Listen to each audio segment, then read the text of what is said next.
Adam Smith. I'm the consulting winemaker for Rouge Wines. What we have here is the 2011 Pinot Noir from Brosseau Vineyard in the Chalon AVA.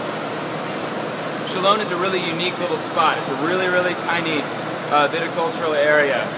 It's just east of the 101 near Soledad, California on the Central Coast. It's in Monterey County. And the Chalon AVA is actually up in the Eastern Pinnacles National Monument, which is an amazing place. It's almost like high desert conditions. Really, really chalky soil and very dry. And the Brosseau Vineyard is a family-owned vineyard, relatively old vines planted back in the 70s.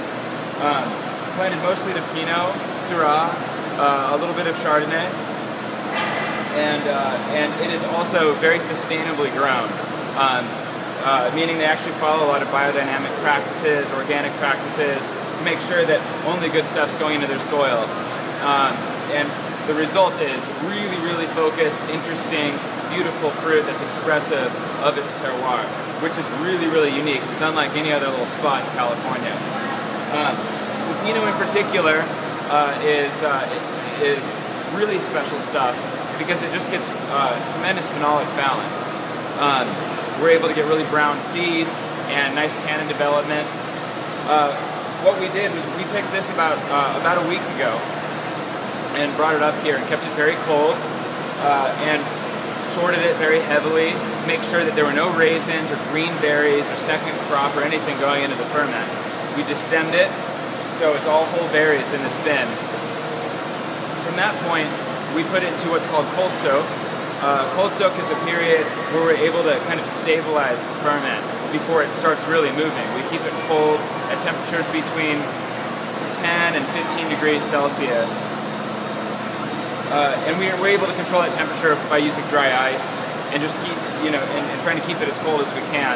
That allows us to extract optimal color and nice supple tannins, and also it also gives us really accurate numbers. We're able to see exactly how much fermentable sugar and how much yeast available nutrients like nitrogen we have in the ferment. So I'm able to do really accurate lab work. So it's been about 3.5 days in cold soak.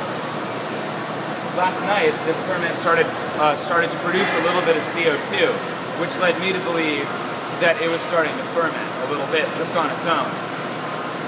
To ensure that we had a really healthy ferment that finishes strong and gives us nice consistent development throughout, we inoculate it with a really dependable yeast strain known as RC212, which is known for nice, mellow, cool ferments, and it finishes very strong, rarely ever sticks at the last minute, so we make sure we go totally dry before we have to go to press. So you can see here, if you look over the top, you can see it's starting to foam up a little bit. This cap is raised about 4 or 5 inches up, and we have this foam. This is the yeast starting to work away at turning the sugars into ethanol and glycerol.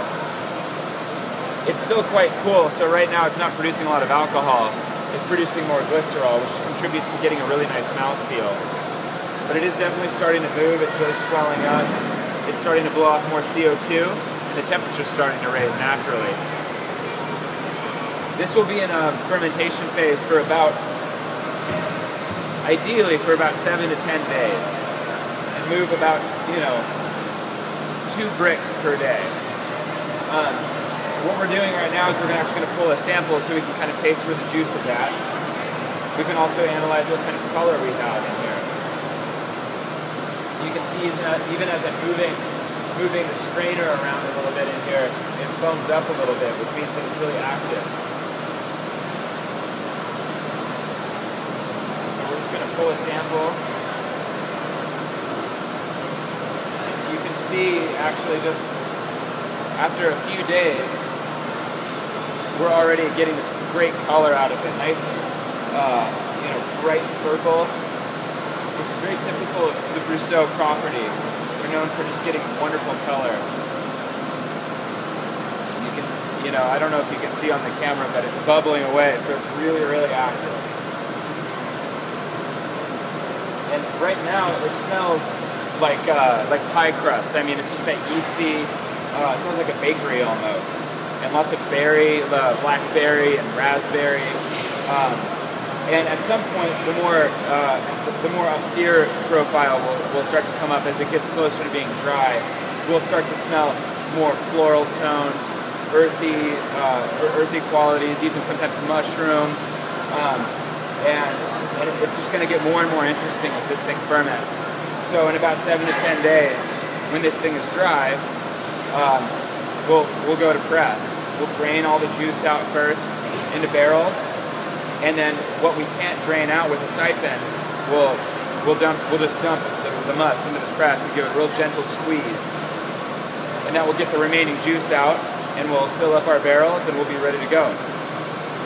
And that's basically it until it's time for bottling.